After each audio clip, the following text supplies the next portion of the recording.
चलिए फिर तो अभी अपन करने वाले हैं आपका AS25। उसका नाम है इंटरिम फाइनेंशियल रिपोर्टिंग। क्या नाम है इसका? ठीक है। ये बेसिकली डिस्क्लोजर वाला एएस है तुम्हारा, जो कि मॉड्यूल 1 में आपको मिलेगा। ठीक है, तो आपके आईसीआई के मॉड्यूल 1 में ये आपको एएस मिलेगा। एग्जाम में ऐसा कितने मार्क्स का आएगा? नॉर्मली ये 4 to 5 मार्क्स के लिए आने के चांस है। ये क्या सर बहुत इंपॉर्टेंट है? Answer is no. ये कुछ खास इंपॉर्टेंट नहीं है। तो एग्जाम के हिसाब से हम बात करें तो ये ज़्यादा इंपॉर्टेंट तो नहीं है। ठीक है, तो आपको इसको करने में ज़्यादा टाइम भी वेस्ट नहीं करना है मेरे हिसाब से। ठीक है, हाई चांस कि आईसीआई इसमें से एक एमसीक्यूज पूछ ले, या 4 मार्क का क्वेश्चन आएगा, या नहीं भी पूछे। ठीक है, बट क्योंकि अपने सिलेबस में है तो अपने को पढ़ना तो है ही है। तो छोटा सा एएस, ज़्यादा कुछ इसमें खास है नहीं। अगर आप एग्जाम टाइम में डायरेक्ट इससे क्वेश्चन भी करते हो तो भी चलेगा, मतलब आपको ज़्यादा इसमें डीप में जाने का काम नहीं है। एकदम सर हर चीज़ हम एक एक थियोरी वाला पॉइंट अच्छे से पढ़े, ये करें, कोई मतलब नहीं है बेटा। ठीक है, डायरेक्ट एग्जाम ओरिएंटेड पढ़ने का है। ठीक है, बहुत सारे एएस है, कितनी चीज़ तुम याद रखोगे लास्ट तक वो इंपॉर्टेंट है। तो आप सब चीज़ों में डीप में मत जाओ। ठीक है, अगर आपको पास होना है तो आप सिंपल वर्ड में जो मेन मेन क्वेश्चन है उसको कर लो, ऑटोमेटिक चीज़ें समझ में आ जाएगी। ठीक है, तो अपन शुरू करते हैं इसको। इंटरिम फाइनेंशियल रिपोर्टिंग से पहले समझिए इंटरिम पीरियड होता है। क्या होता है? What is the meaning of interim period? तो इंटरिम पीरियड का मतलब नॉर्मली हम लेंगे कि जो एक फुल फाइनेंशियल ईयर से छोटा पीरियड होता है उसे बोलते हैं इंटरिम पीरियड। क्या बोलते हैं उसको? मतलब लेसर देन द 12 मंथ, ऐसा सिंपल वर्ड में अपन बोल सकते हैं। Lesser than the 1 financial year, 12 महीने से छोटा पीरियड। तो उस 12 महीने से छोटे पीरियड के लिए अगर अपन ने फाइनेंशियल स्टेटमेंट बना रहे हैं अपन, तो उसके ऊपर जो एएस एप्लीकेबल होगा वो कौन सा होगा? इंटरिम फाइनेंशियल रिपोर्टिंग, आईएफआर इसे शॉर्ट में बोलते हैं। क्या बोलते हैं इसको? आईएफआर शॉर्ट में, इंटरिम फाइनेंशियल रिपोर्टिंग।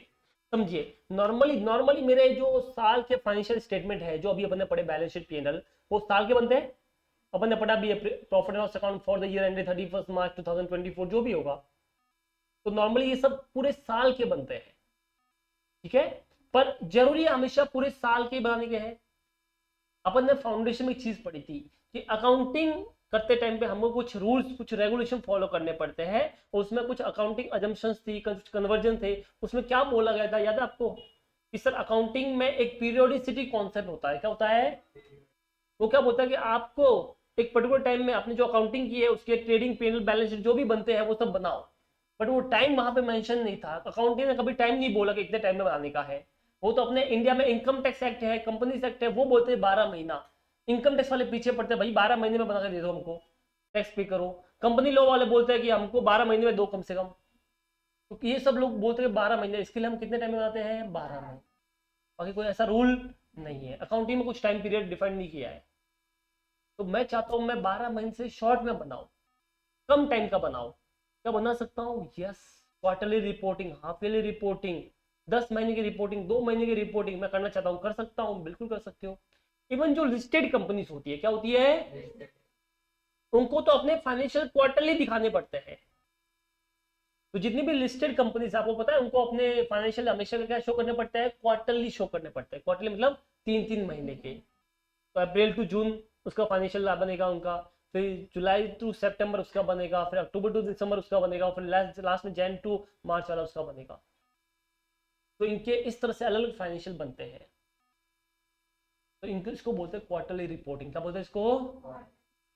कुछ लोग हाफ ईयरली रिपोर्टिंग भी करते हैं कि 6 महीने 6 महीने दिखाएंगे। तो क्या वो दिखा सकते हैं? हाँ, क्योंकि अकाउंटिंग में कोई लिखा नहीं है कि आपको इतना पीरियड का करना चाहिए। वो कोई लिखा? वो तो हमको पता है कि अपने को 1 साल में दिखाना पड़ेगा इनकम टैक्स वाले को। पर मैं चाहता हूँ मैं 2 महीने का फाइनेंशियल बनाऊँ, क्या मैं बना सकता हूँ? हाँ, मतलब मैं चाहता हूँ मैं 2 2 महीने की रिपोर्टिंग करूँ, कर सकता हूँ, बिल्कुल कर सकते हो। वेल एंड गुड, अच्छी बात है, किसी को अच्छा लगेगा तो बनाओ। तो जब आप इंटरिम फाइनेंशियल रिपोर्टिंग करो, मतलब साल के खत्म होने से पहले आप रिपोर्टिंग करो, चाहे 2 महीना, चाहे 4 महीना, चाहे 8 महीना, चाहे 10 महीना, तो उसके ऊपर जो रूल एंड रेगुलेशन एप्लीकेबल होंगे उसके बारे में कौन बोलता है? AS25, interim financial reporting. ठीक है, अब इंटरिम फाइनेंशियल रिपोर्ट का मतलब क्या होता है? Means the financial report containing either a complete set of financial statement or set of condensed financial statement of interim period.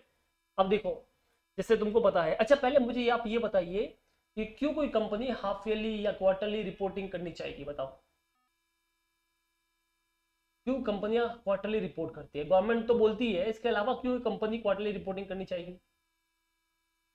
ताकि जो इसके यूजर है उसको ज्यादा अच्छे से समझ में आएगा कि कंपनी में क्या चल रहा है। समझिए, आप सब लोगों ने मेरे अंदर पैसा लगाया है, यानी तुम सब शार्क टैंक इंडिया वाले शार्क हो, आप सब लोगों ने मेरे अंदर पैसा लगाया है। तो आप क्या चाहोगे कि जो मैं आपने पैसा लगाया है वो सही है कि नहीं है, मतलब क्या कंपनी बराबर कर रही है कि नहीं कर रही है। अभी फाइनेंशियल ईयर शुरू हुआ, अभी आपको पता है आज डेट कौन सी है बेटा, 17 अप्रैल। अब तुमको अगर रिजल्ट चेक करना है तो कब तक वेट करना पड़ेगा, अगले साल तक। मार्च खत्म होगा, उसके बाद फाइनेंशियल बनेंगे, तो इतना वेट करना पड़ेगा। तुमने पैसा आज लगाया है, इतना वेट करोगे तब तक तुम्हारी हार्ट बीट कितनी ऊपर नीचे होने वाली है। तुम नहीं चाहते मैं इतना वेट करूँ, तो तुम मुझे क्या बोलते हो कि सर एक काम करो, 3 महीने में रिपोर्टिंग कर दे दो क्या चल रहा है, मतलब मैंने पैसा लगाया है तो पैसा सही है कि खराब है। जैसे फॉर एग्जाम्पल ऐसे मानते हैं कि आपने हमारी क्लास में एडमिशन ले लिया, ठीक है, और आप पढ़ रहे हो, अच्छी बात है। फिर आपके टेस्ट होंगे, क्या होंगे, और हम बोलते हैं आपके टेस्ट सीधे हम एग्जाम के दिन पे लेंगे या एग्जाम के टाइम पे लेंगे। तो क्या अभी तुम्हारा परफॉर्मेंस हमको पता चलेगा, नहीं। तो क्या हमको आपके पेपर सीधे अक्टूबर में लेने चाहिए, नवंबर लेने चाहिए, अभी बीच बीच में लेने चाहिए, क्यों लेने चाहिए। तुम्हारा परफॉर्मेंस जो है वो हम अच्छे से इवेल्युएट कर सकते हैं, हमको पता चलेगा अच्छा ये बात है। आपको भी समझ में आएगा कि हाँ मेरा ये सब्जेक्ट वीक है, मेरा ये सब्जेक्ट स्ट्रांग है, ये वाली चीज है, ये ऐसा है। सेम ऐसा ही है। तो जो एनुअली रिपोर्टिंग होगी वो तो होगी ही भैया, पर अगर बीच बीच में करोगे तो अच्छी बात है, ज्यादा अच्छे से समझ में आएगा। तो इसके लिए बहुत सारी कंपनीज क्या करती है, हाफ ईयरली क्वार्टरली रिपोर्टिंग करती है, खासकर लिस्टेड कंपनियां। क्यों, क्योंकि उनके शेयर्स तो ट्रेड हो रहे हैं बेटा, लिस्टेड। अब मान लो मैंने आज रिलायंस के शेयर ले लिए, अब मुझे बता देना एक साल के बाद क्या आदत होगी उसकी, तो मैं एक साल तक क्यों वेट करो। तो मैं उसको बोलूंगा भाई तू 3 महीने में रिपोर्ट दे, तूने कितना सेल किया, क्या ग्रोथ चल रही है तेरी, वो बता। इसके लिए मैं चाहूंगा कि वो इंटरिम फाइनेंशियल रिपोर्टिंग करे। अब जब इंटरिम फाइनेंशियल रिपोर्टिंग करती है कोई कंपनी, तो वो दो वे से कर सकते हैं। कितने वे से कर सकती है, पहला जो वे है, इसमें होता है कंप्लीट सेट ऑफ अकाउंट्स, मतलब आप इसमें सारे चीजें जो एनुअली रिपोर्ट करते हो वो सब चीजें रिपोर्ट करनी है। तो कैसे आपके एनुअली बैलेंस शीट बनती है, कैसे आपके एनुअली पीएनएल बनता है, कैसे आपके एनुअली नोट्स आते हैं, कौन कौन सी डिस्क्लोजर पॉलिसी आती है, वो सब चीजें जो आप एनुअली रिपोर्ट करते हो वो पूरी चीजें आपको यहाँ पे रिकॉर्ड करना है, शो करना है, सब चीज दिखानी है। इसे बोलते हैं कंप्लीट सेट। क्या बोलते हैं इसको, क्या ये तुमको समझ में आया। तो मैं complete set of financial statement का रिपोर्ट करूंगा। पर कई बार कंपनी के पास इतना टाइम नहीं होता कि भाई इतनी बड़ी कंपनी है, ये सब इतना सब कुछ करना बहुत अपने आप में बहुत बड़ा टास्क होता है। तो बोलते हैं, मैं पूरा सब रिपोर्टिंग करने वाला, इतना सब कुछ कौन दिखाएगा। तो हम उसको एक सिंपल वे बोलते हैं, तू कंडेंस फाइनेंशियल स्टेटमेंट दिखा। क्या दिखा, कंडेंस। कंडेंस मतलब क्या होता है, मेन मेन आइटम दिखा। मतलब तू क्या कर, हेडिंग सब हेडिंग दिखा दे, उसके नोट्स मत बना, चलेगा। तू क्या दिखा दे, हेडिंग और सब हेडिंग। हेडिंग मतलब वही equity liability share holder fund, सब हेडिंग मतलब वो शेयर कैपिटल में कौन सा इक्विटी शेयर कैपिटल, वो सब ऐसा, रिजर्व एंड सरप्लस, ये सब हेडिंग हो गए। तो जैसे नॉन करंट लायबिलिटीज होती है उसमें सब हेडिंग क्या हो गया, short term long term borrowings, deferred tax, ये सब उसके सब हेडिंग हो गए। तो तू एक काम कर, हेडिंग और सब हेडिंग दिखा दे। तुझे सब दिखाने का मतलब नहीं चलेगा, मतलब सारे नोट्स में बना, इतने सारे नोट बनाना बहुत टाइम जाएगा, हमको हेडिंग और सब हेडिंग दे दे। ठीक है, नोट्स बना, बट कुछ लिमिटेड नोट बना, जहां पे जरूरी है वही बना, बाकी सब बनाने का मतलब नहीं है। सब नहीं चाहिए, अपने को मेन मेन चीजें चाहिए कि एक आइडिया आ जाए कि हाँ कंपनी में ये सब चल रहा है। ठीक है, तो अगर आप एनुअली रिपोर्टिंग कर रहे हो बेटा तो बात ही खत्म होगी, पूरी रिपोर्टिंग करनी है फ्रॉम स्टार्ट टू एंड तक, सब रिपोर्टिंग करना पड़ेगा। अगर आप एनुअली रिपोर्टिंग नहीं कर रहे हो, इन दैट केस आप कंडेंस कर रहे हो, तो आपको कुछ रूल्स फॉलो करने पड़ेंगे। अब वो रूल्स क्या है वही अपने को इसमें पढ़ना है। तो यहाँ पे देखिए, तो अगर आप complete set of financial statement आप मेंटेन कर रहे हो तो you have to prepare balance sheet, profit and loss account, cash flow statement, notes, उसके अकाउंटिंग पॉलिसी, उसके एक्सप्लेनेटरी स्टेटमेंट, वो सब आपको दिखाना पड़ेगा। पर अगर आप कंडेंस वाले बनाने वाले तो आपको क्या करने का, हेडिंग, सब हेडिंग और कुछ नोट्स, कुछ नोट्स। अब वो कुछ नोट कौन कौन से होंगे वो देख लेते हैं अपन। तो आपको सारे नोट नहीं बनाने के बेटा, यहाँ पे कुछ सिलेक्टेड नोट्स बनाने के, कितने बनाने के हैं, सिलेक्टेड कुछ। अब वो कुछ कौन कौन से वो देख लो। तो जब आप एनुअली रिपोर्टिंग करते हो तो आप सब दिखाते हो कि मैंने कौन सी अकाउंटिंग पॉलिसी फॉलो की, मैंने कौन सा डेप्रिसिएशन का मेथड फॉलो किया, मैंने कौन सा इन्वेंट्री वैल्यूएशन का मेथड फॉलो किया, वो सब आप दिखाते हो उस केस में। दिखाते हो नहीं दिखाते हो, यहाँ पे हमको सब नहीं दिखाने का है। हम क्या करेंगे, जो आपने last time rules and regulation follow किए थे, अगर वो सेम किए हैं तो एक नोट लिख देंगे कि same rules and regulation follow as they follow in previous financial year, खत्म बात। काम हो गया अपना। हाँ, मगर उसमें कोई चेंज हुआ है, जैसे for example last time FIFO follow किया, इस बार आपने वेटेड एवरेज किया है, तो ये फिर इफेक्ट दिखाना पड़ेगा कि ये चेंज किया हमने। तो देखो फर्स्ट वाला पॉइंट क्या बोलता है, an enterprise should include the following information as a minimum in the notes to its interim financial statement if material and if not disclose elsewhere in the interim financial report. पहला कौन सा है, first statement that the same accounting policy are followed in the interim financial statement as those followed in the most recent annual financial statement। क्या बताएंगे कि हमने same accounting policy follow की है जो लास्ट ईयर की थी, तो लास्ट अपना फाइनेंशियल ईयर बना होगा पूरे साल का, तो उसमें जो फॉलो किया होगा वो सेम किया है। If this policy have been change, अगर आपने वो पॉलिसी चेंज की है, तो एक description of the nature and effect of such change, तो आपको दिखाना पड़ेगा कि मैंने क्या चेंज किया है और उसका इफेक्ट क्या हुआ वो दिखाना पड़ेगा। तो मुझे बताओ, क्या मुझे सब कुछ दिखाना है कि सिर्फ चेंज वाला दिखाना है? चेंज वाला।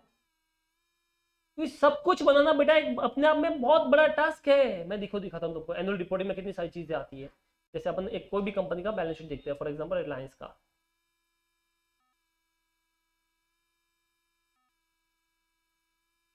चलो ठीक है,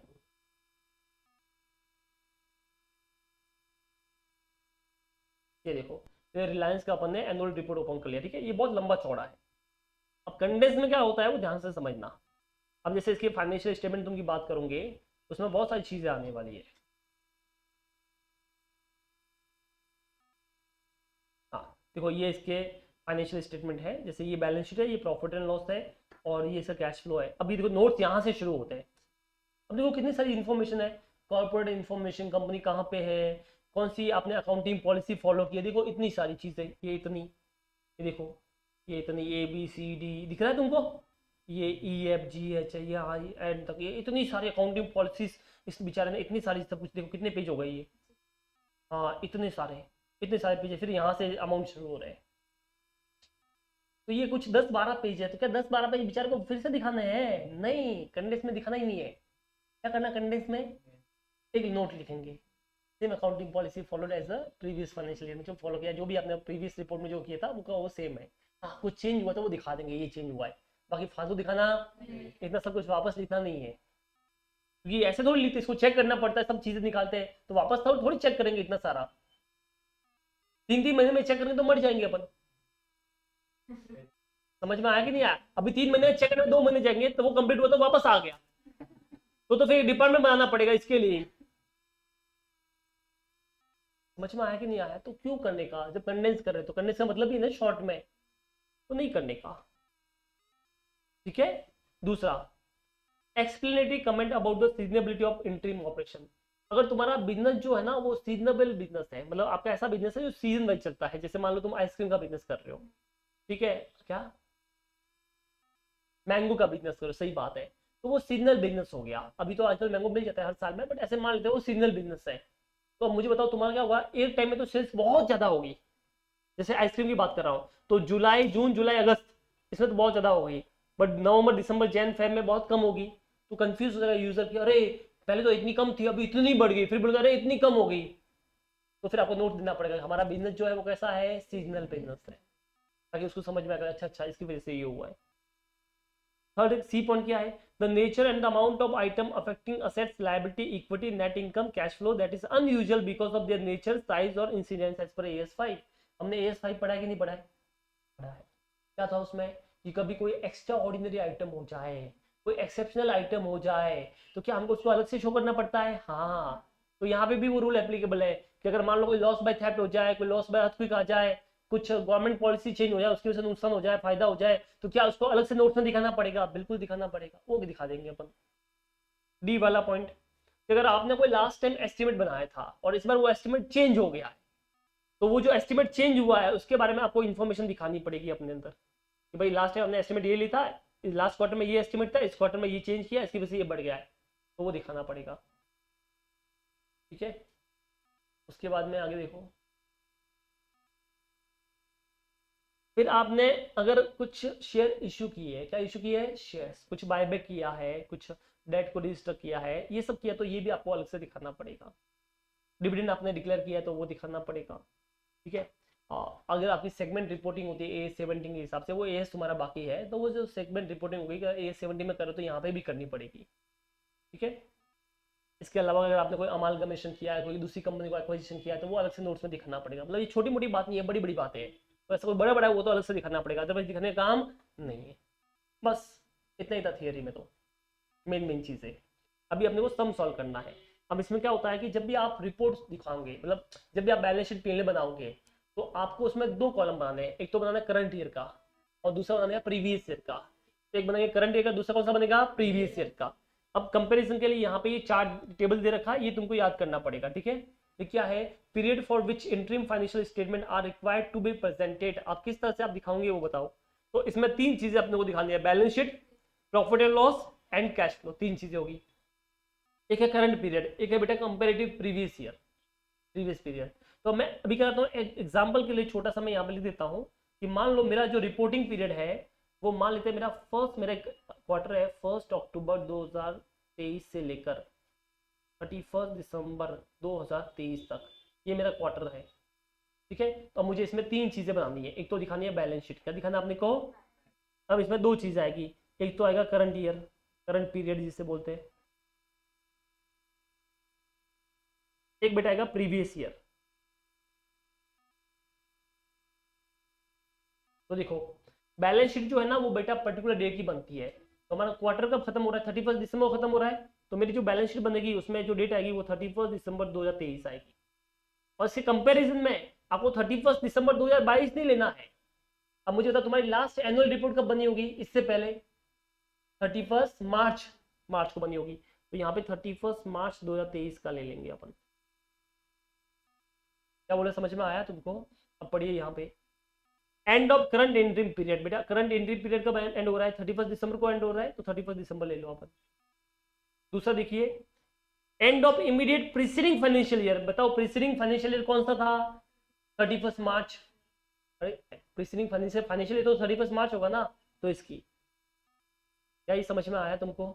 तो जब मेरी बैलेंस शीट बनेगी, देखो ये मेरी बैलेंस शीट है, ऐसी बनती है ना बैलेंस शीट। कैसे बनती है, पर्टिकुलर नोट नंबर अमाउंट। तो इसमें एक तो अमाउंट आएगा 31 दिसंबर 2023 का, करंट ईयर का, और पास में जो कंपैरिजन का आएगा 31 मार्च 2023 का आएगा, ताकि कंपैरिजन हो पाए। क्या ये तुमको समझ में आया। तो बैलेंस शीट का इस तरह से करना है। दूसरा इसने बोला है प्रॉफिट एंड लॉस। क्या बोला है दूसरा इसने, स्टेटमेंट। तो प्रॉफिट एंड लॉस स्टेटमेंट में आपको देखो करंट पीरियड में एक तो तुमको दिखाना है current interim period. Current interim period मतलब 1 अक्टूबर 2023 से लेकर 31 दिसंबर 2023 का, ये 3 महीने का आएगा। इसके साथ में एक करंट पीरियड का भी आएगा, मतलब करंट पीरियड है 1 अप्रैल 23 से फाइनेंशियल ईयर शुरू हुआ है, वहां से लेकर अभी तक का 31 दिसंबर 2023 तक का। तो एक तो कितने महीने का आ गया, 3 महीने का आ गया जो करंट क्वार्टर है वो वाला, एक शुरू से लेकर अभी तक का, ये दो अमाउंट आएंगे यहाँ पे। तो देखो यहाँ पे क्या दे रखा है, करंट इंटरिम पीरियड एक तो आएगा, और दूसरा कौन सा है, and cumulatively for the year to date. Year to date का मतलब स्टार्ट, ईयर कहाँ से स्टार्ट होता है, 1 अप्रैल से, वहां से लेकर अब तक का 31 दिसंबर तक का पूरा आएगा। तो ये 3 महीने का हो गया, और ये बचा हुआ तुम्हारा कितना महीने का होता है, 9 महीने का, ये हो गया। क्या ये तुमको समझ में आया। प्रीवियस ईयर में कंपैरिजन के लिए, प्रीवियस ईयर में सेम चीज का प्रीवियस ईयर ले लो। तो 1 अक्टूबर 2023 के बदले 22 लिख दो, से लेकर 31 दिसंबर 2022, और 1 अप्रैल 2022 से लेकर 31 दिसंबर 2022। तो सेम पीरियड का लास्ट ईयर ले लो। तो इस साल ये क्वार्टर 3 है मेरा, तो लास्ट का क्वार्टर 3 कंपैरिजन में होगा। एक स्टार्ट से लेकर अब तक का मैंने बनाया है, तो एक लास्ट ईयर का स्टार्ट से लेकर तब तक का वो देखना पड़ेगा। तो सेम पीरियड का लास्ट ईयर लेना पड़ेगा तुमको। तो जब मैं अपना प्रॉफिट लॉस बनाऊंगा, देखो see this is my P&L account.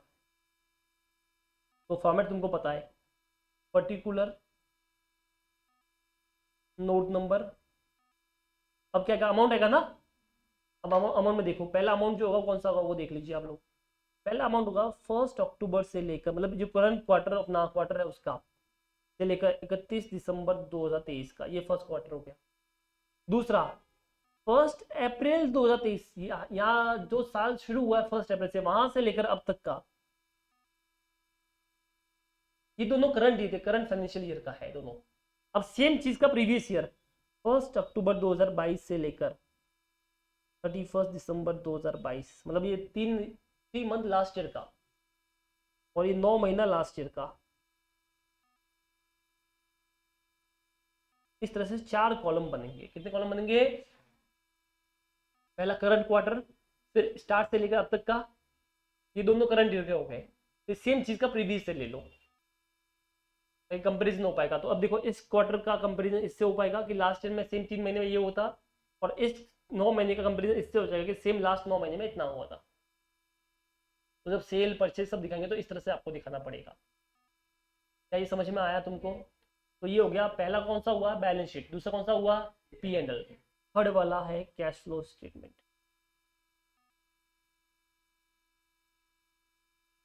Third वाला क्या आएगा तुम्हारा? Cash flow statement. क्या बोलते हैं कैश फ्लो के बारे में? देखो, cumulatively for the current financial year to the date. इसका आपको 3 महीने का नहीं करने का है, इसका स्टार्ट से लेकर अब तक ही करने का है। तो इसका जो पीरियड होगा करंट पीरियड, उसमें 1 अप्रैल 2023 से लेकर आज तक का 31 दिसंबर 2023 का बनेगा। और सेम पीरियड का लास्ट ले लो, 1 अप्रैल 2022 से लेकर 31 दिसंबर 2022।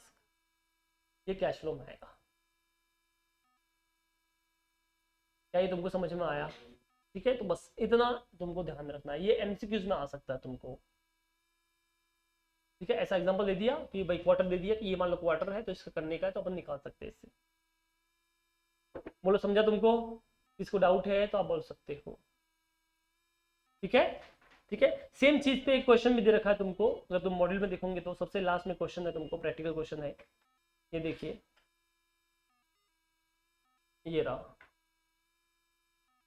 What are the period for which interim financial statement are required to be presented? तो वो तीनों दिखाएंगे अपन period.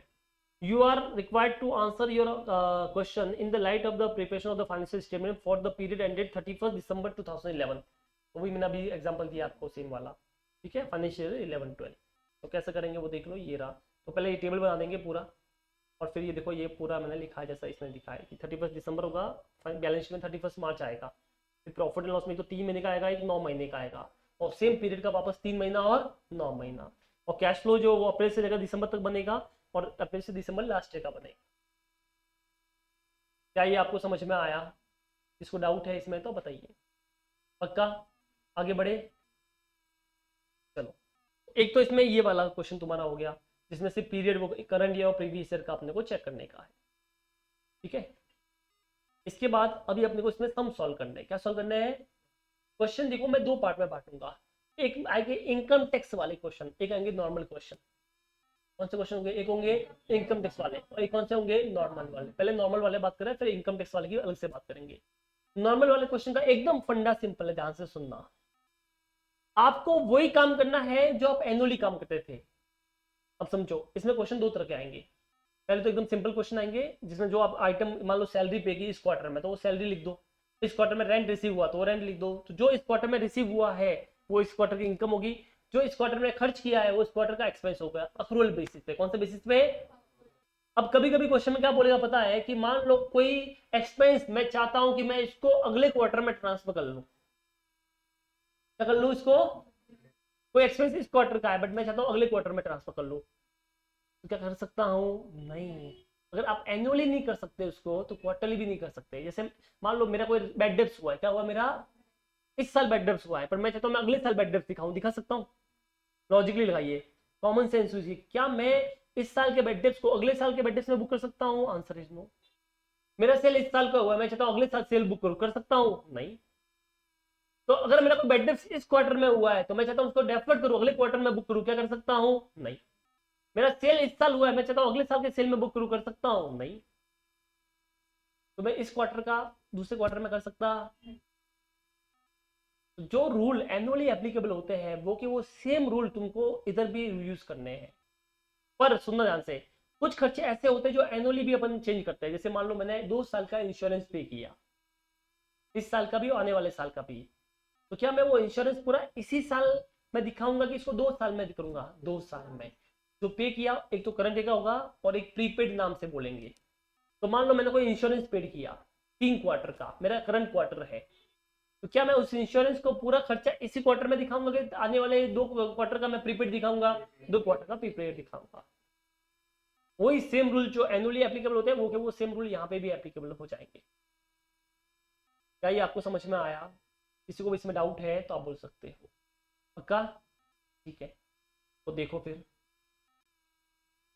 Sincere Corporation is dealing in a seasonal product, sale pattern of the product quarter wise as follow. तो देखो first quarter में आपका 10% cell होता है, सेकंड क्वार्टर में 10% होता है, थर्ड क्वार्टर में तुम्हारा सीजन आता है इसकी वजह से 60% होता है, और फोर्थ क्वार्टर में तो 20% होता है। Information regarding as the first quarter and 30 June 2011, ये आपको फर्स्ट क्वार्टर का इन्फॉर्मेशन दे रखा है, ठीक है, और आपको फर्स्ट क्वार्टर का ही प्रॉफिट दिखाना है। आपका फर्स्ट क्वार्टर में कितना सेल हुआ है बेटा? 80 करोड़ का। फर्स्ट क्वार्टर में कितना सैलरी पे किया है? 60 करोड़ का। फर्स्ट क्वार्टर में कितना एडवर्टाइजमेंट पे किया है? 4 करोड़ का। और फर्स्ट क्वार्टर में कितना एडमिन एंड सेलिंग एक्सपेंस तुमने पे किया है? 8 crore. While preparing interim financial report for the first quarter, Sincere Corporation want to defer 10 crore expenditure to the third quarter. हम क्या चाहते हैं कि ये 10 करोड़ का जो खर्चा है मैं चाहता हूं कि मैं इसको अगले क्वार्टर में दिखा दूं। अच्छा, क्यों चाहता हूं? On the argument that third quarter is having more sales, क्योंकि थर्ड क्वार्टर में ज्यादा सेल्स है तो खर्चा भी मैं थर्ड क्वार्टर में ज्यादा दिखाऊंगा। मुझे बताइए क्या ऐसा कर सकते हैं? नहीं। अच्छा, मान लो मेरे इस साल सेल कम हुआ, अगले साल सेल ज्यादा होगा, तो मैं चाहता हूँ जो मेरे खर्चे हैं मैं उसको अगले साल दिखाऊं, क्या कर सकता हूँ? नहीं। तो जो एनुअली नहीं कर सकते उसको क्वार्टरली भी करना नहीं है। Therefore, the third quarter should be debited by more expenditure, इसलिए हो जाता है कि मैं थर्ड क्वार्टर में ज्यादा एक्सपेंस दिखाओ।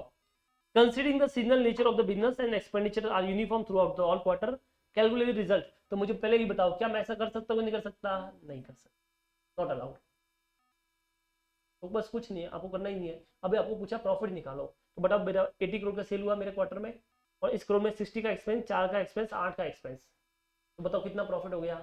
तो 80 में से 80 करोड़ का टर्नओवर ले लो, सेल्स ले लो, उसमें से आपका अदर इनकम कुछ है नहीं, खर्चे में देखो चेंज इन इन्वेंट्री में कुछ भी नहीं है, सैलरी अदर एक्सपेंसेस 60 ले लो, एडमिन में आप दोनों में ऐड कर लो, 8 + 4 कितना हो गया? 12 करोड़। तो टोटल आपका 80 में से 72 चला गया, कितना प्रॉफिट बच गया? 8 करोड़ का। और लास्ट में according to AS 25 the income and expense should be recognised when they are earn and incurred respectively, therefore seasonable income will be recognised when they occurred, the company view is not as per AS 25। कौन सा view की defer करने का? कि मैं चाहता हूँ कि खर्चा आगे दिखा दो, क्या दिखा सकता है? नहीं। ठीक है, अब क्योंकि मैंने क्या बोला कि ये जो है ना कंडेंस बैलेंस शीट है, प्रॉफिट एंड लॉस है, तो इसमें सब का सिर्फ हेडिंग आएगा तो भी चलेगा, तो फालतू अपने को सब इतना करना नहीं है। तो देखो आप यहाँ पे कोई ऐसा फॉर्मेट मेंटेन नहीं किया इसने, इसने सिंपल लिख दिया, टर्नओवर लिख दिया, सेल्स लिख दिया, अदर इनकम लिख दिया, इनकम आ गया, उसमें से एक्सपेंसेस माइनस कर लिए। आप अपने वाले फॉर्मेट यूज करोगे तो भी चलेगा, जैसे आपने लिख दिया रेवेन्यू फ्रॉम ऑपरेशन और उसमें सेल दिखा दिया, फिर अदर इनकम में कुछ है ही नहीं यहाँ पे, फिर आपने क्या लिख दिया? एक्सपेंसेस, आपने जैसे सैलरी एंड अदर एक्सपेंस को एम्प्लॉय बेनिफिट में डाल दिया, और ये दोनों खर्चे को कहाँ पर डाल दिया? अदर एक्सपेंस में, तो भी चलेगा। तो आप अपना वाला फॉर्मेट यूज करोगे तो भी चलेगा, और डायरेक्ट करोगे इसकी तरह तो भी चलेगा, दोनों में से कोई भी चलेगा, कोई जरूरी करना नहीं कि वही फॉर्मेट यूज करना है, ऐसा कोई जरूरी नहीं है। ठीक है, क्योंकि इसने प्रॉफिट लॉस बनाना नहीं पूछा, इसने क्या पूछा? प्रॉफिट दिखाओ, तो प्रॉफिट तो हम कैसे भी दिखा सकते हैं। बताओ किसी को भी इसमें डाउट है तो आप बोल सकते हो।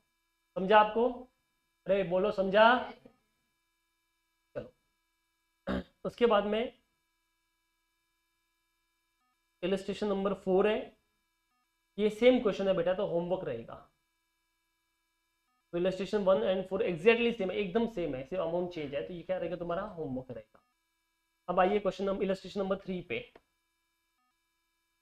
क्या है इलस्ट्रेशन नंबर 3? देखो, accountant of Purnima limited showed a net profit of 7,20,000 for the third quarter.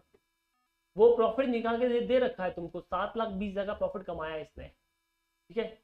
अच्छा, ये जो प्रॉफिट कमाया है 7,20,000 का, इसमें इसने ये चीजें प्लस माइनस की है, आपको सिर्फ चेक करना है कि अगर वो बराबर था तो कुछ मत करना, अगर वो गलत था तो उसको सही करना है।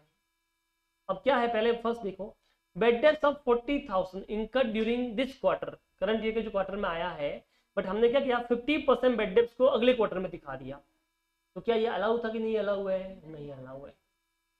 तो मुझे बताओ, अगर मैंने 40,000 रुपए के बेड डेप्थ में से 50% यानी 20,000 अगले क्वार्टर में दिखाया है, तो उससे क्या हुआ? मेरा एक्सपेंस कम हो गया, एक्सपेंस कम हो गया, प्रॉफिट बढ़ गया, तो अब मुझे सही करना है, तो क्या करना पड़ेगा? प्रॉफिट को कम करना पड़ेगा, तो वो एक्सपेंस वापस लेके आऊंगा, तो मेरा बेड डेप्थ 20,000 नहीं आएगा, कितना आएगा? 40,000, तो मेरा बेड डेप्थ वापस आएगा, तो मेरा प्रॉफिट क्या हो जाएगा? कम। तो इससे मेरा 20,000 का प्रॉफिट कम हो जाएगा। क्या ये समझ में आया तुमको? दूसरा, extraordinary loss of 35,000 incurred during the quarter has been fully recognised in this quarter. इस बार कोई लॉस हुआ एक्स्ट्रा ऑर्डिनरी और मैंने इसी क्वार्टर में दिखा दिया, क्या सही किया कि गलत किया? सही किया।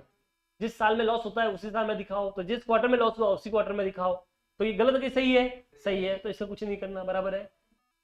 थर्ड वाला, additional depreciation of 45,000 resulting from the change in the method of change of depreciation assuming that 45,000 is the charge for the third quarter only। अभी क्या बोल रहा है कि आपने मेथड चेंज की, क्या चेंज की, और उसकी वजह से तुम्हारा कितना डेप्रिसिएशन बढ़ गया? 45,000। अभी क्या बोलता है कि अज्यूम करो कि ये जो 45,000 था वो थर्ड क्वार्टर का ही था, और अभी हम थर्ड क्वार्टर हम थर्ड क्वार्टर की बात कर रहे हैं। तो मुझे बताओ, अगर थर्ड क्वार्टर का था, हमने थर्ड क्वार्टर में डाला, तो सही किया कि गलत किया? सही किया। तो कुछ भी करना है इसका? नहीं। तो अब ये बोल रहा है करेक्ट इनकम बताओ, तो करेक्ट इनकम कितनी होगी? 7 लाख रुपए। बोलो समझ में आया तुमको? तो देख लो answer. In the above case, the quarterly income has not been correctly stated. As per AS 25 interim financial reporting, the quarterly income should be adjusted and restated as follow. Badness 40,000 have been incurred during the current quarter. Out of this, company has deferred 50%, that is 20,000 to the next quarter. Therefore, 20,000 should be deducted from the same, like 20,000 का profit में से. The treatment of extraordinary loss of 35,000 being recognized in the same quarter is correct. और recognition of additional depreciation of 45,000 in the same quarter is tuned with the AS 25, वो बराबर है। Hence no adjustment are required for these two item।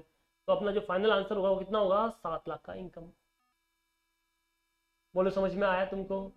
तो ये हो गया तुम्हारा illustration number 3। ठीक है, अब यहाँ पे आइए, ये वाला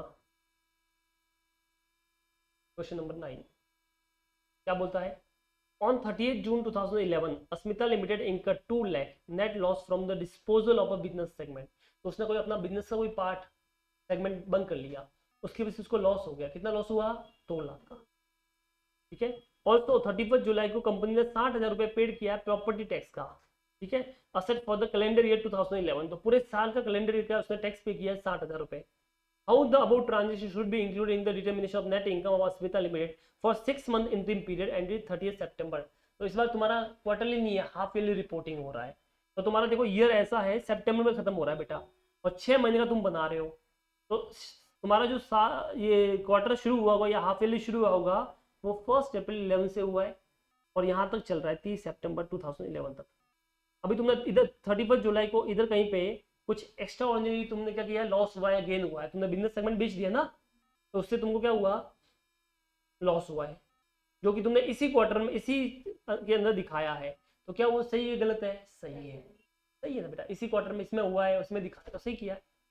अब ये क्या बोल रहा है? तो पहला वाला तो सही है, इसमें कोई दिक्कत नहीं है, मजा दूसरे वाले में है। दूसरे वाले में उसने 60,000 रुपए का प्रॉपर्टी टैक्स पे किया है, जो कि पूरे साल का पे किया, पूरा साल मतलब कैलेंडर ईयर। तो ये देखो यहाँ से शुरू होता है कैलेंडर ईयर 1 जन 11 से लेकर खत्म बेटा यहाँ पे होगा 31 दिसंबर 2011 को। तो इस पूरे पीरियड का इसने कितना पे किया है? 60,000 रुपए। अब ये बताइए, ये जो एक्स्ट्रा वाला है और ये जो प्रीवियस क्वार्टर का है, तो क्या आपका जो क्वार्टर में इनकम आएगा क्या वो 60,000 पूरा आना चाहिए कि जो करंट का है वो आना चाहिए? करंट का है। तो करंट का बेटा देखो, मैं ऐसा बोलूं कि 60,000 जो है वो 12 महीने का है, तो इंटू 6 महीने तो तुम्हारा बराबर था, ये वाला 6 महीने तो बराबर था, तो इसमें 30,000 तो तुम्हारा बराबर बनता है, वो तो बराबर है। बट ये जो आने वाले टाइम का तुमने पे किया है, अक्टूबर नवंबर और दिसंबर, कितना महीना होता है? 3 महीना। तो ये 60,000 जो था डिवाइड बाय 12 कर लो इंटू 3 महीना, मतलब कुछ 15,000 रुपए जो होता है। क्या ये इस क्वार्टर का है कि अगले आने वाले क्वार्टर का है? आने वाले का क्वार्टर या हाफ ईयरली का जो भी है उसका है। तो क्या मुझे अपने अंदर 60,000 पूरा दिखाना चाहिए? सिर्फ 30 दिखाना चाहिए, सिर्फ 30। तो जो 60,000 मैंने पे किया है उसमें से माइनस करूंगा प्रीपेड एक्सपेंस। क्या माइनस करूंगा? या प्रीपेड इंश्योरेंस। कितना माइनस करूंगा? 15,000। क्या ये तुमको समझ में आया? और मैंने प्रीवियस क्वार्टर का पे किया बेटा, देखो जैन फेब और मार्च, उसका भी अभी पे किया है। तो ये प्रीवियस अलग साल ही हो गया एक तरह से, प्रीवियस जो भी रिपोर्टिंग होगी उसका किया है। तो मुझे बताइए, क्या मैं उसका भी अभी दिखाऊंगा कि उसमें दिखाना चाहिए था? उसमें। तो अगर प्रीवियस का तुम अभी पे करो तो प्रीवियस में आउटस्टैंडिंग होगा, तो प्रीवियस आउटस्टैंडिंग अभी पे किया है तो अब मुझे तो करंट का आउटस्टैंडिंग तो ऐड होता है, और प्रीवियस क्वार्टर का आउटस्टैंडिंग क्या होता है, प्लस होता है कि माइनस होता है, माइनस। तो ये प्रीवियस आउटस्टैंडिंग, प्रीवियस का आउटस्टैंडिंग इंश्योरेंस में यहाँ पे माइनस कर लेगा 15,000। तो जब मेरा आएगा तो उसमें कितना आएगा, 30,000। जैसे यूं मान लो कि मेरा करंट फाइनेंशियल ईयर है, इसमें मैंने आने वाले साल का भी पे कर लिया इंश्योरेंस, तो मैं माइनस करूंगा, और जो साल गया है उसका भी मैंने अभी पे किया है, तो गए साल में आउटस्टैंडिंग होगा, तो वो तो मैंने आउटस्टैंडिंग पे किया ना, करंट थोड़ी पे किया है, तो वो भी माइनस हो जाएगा। तो टोटल मैंने जो पे किया 60,000, क्या 60,000 पूरा आएगा कि 30,000 आएगा, 30,000। 15,000 आगे आने वाले साल का प्रीपेड का, और 15,000 प्रीवियस का। क्या ये आपको समझ में आया? ठीक है, तो इसका आंसर पढ़ लो, ये रहा।